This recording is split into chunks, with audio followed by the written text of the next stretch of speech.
In what's often referred to as Jesus' high priestly prayer in John's gospel, Jesus prays that we be one as he and the Father are one. Specifically, he prays, I have given them the glory that you gave me, that they may be one as we are one. I in them and you in me, so that they may be brought to complete unity. Then the world will know that you sent me, and I have loved them even as you have loved me.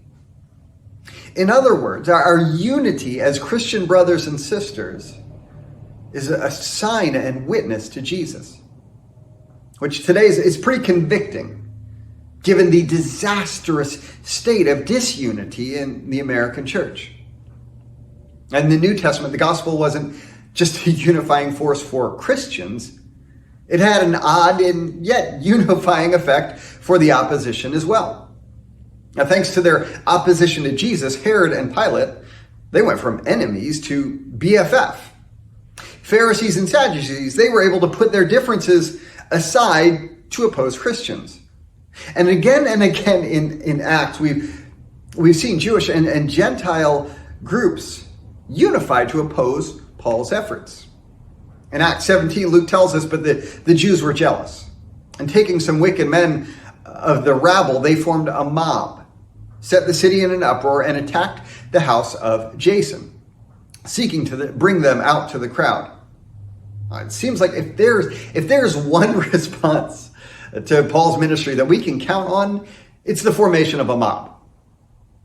Isn't it interesting that we're told that they rushed to the house of Jason, but we're never introduced to who Jason was? Apparently, this is an assumption, he must have been someone familiar enough to the audience of Acts that he needed no introduction. When they could not find them, they dragged Jason and some of the brothers before the city authorities, shouting, "These men who have turned the world upside down have come here also." And Jason has received them. They're all acting against the decrees of Caesar, saying that there is another king, Jesus. In much of the West today, we've come to understand one's spirituality, whether Christian, Jewish, Muslim, or you name it, as something private. This is kind of an assumption. It's okay to believe whatever you want to believe, so long as you practice your belief in your home or in your house of worship. Because we live in a pluralist society where we may disagree on religion, there are many who deem it unacceptable or irrelevant to talk about faith in the public square.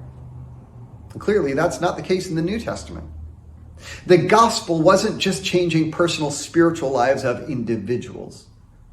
The accusation is that the message that Paul was proclaiming was turning the world upside down. They're calling them revolutionaries. The gospel was bringing about spiritual transformation and social upheaval.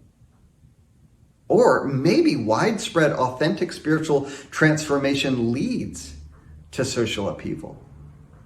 Now, we don't know the exact complaint against the Christians in Thessalonica. More than likely, it wasn't just a belief they held, but an action they were participating in as a result of their belief. Maybe it was that people of different classes, social status, and even ethnicities, they were sitting down at a table. They were sharing a meal. They were even sharing material goods. Or what about this? That slaves and masters were treating one another as equals. Or that in a purely male-dominated culture, men were serving their wives. And women were being respected, valued, and esteemed for more than their physical reproductive abilities. Now, the one explicit accusation leveled against them was tied to their political allegiance. There was a claim that there was one king, and it wasn't Caesar. It was Jesus. They could have differentiated, couldn't they? They could say Jesus is our spiritual king, while Caesar's our physical earthly king. They didn't do that.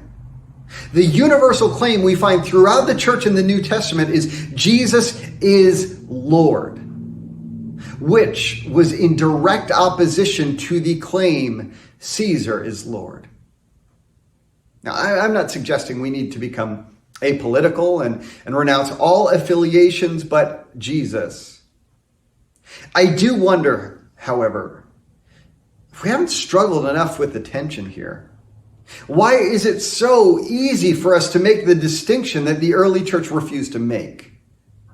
Why is it we are so opposed to a compartmentalized spirituality when it comes to sharing our faith, but so readily accept it when it comes to our politics? I wonder if we took more seriously our allegiance to Jesus and were more careful about how strongly we align with the Caesars of this world, if we might be perceived as revolutionary. And perhaps through our unity under the King Jesus, if we might more clearly point to him and witness to him. And have a great week.